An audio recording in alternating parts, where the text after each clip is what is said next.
have been participating in the World Urban Campaign since the outset of the campaign.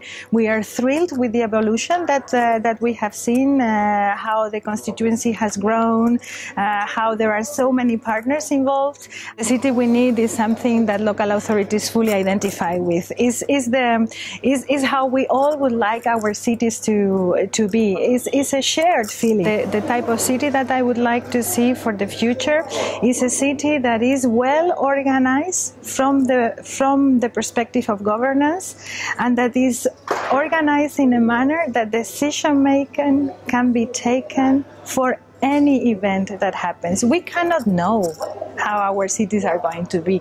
Our economies will change, the way we work will change, the way we move around will change.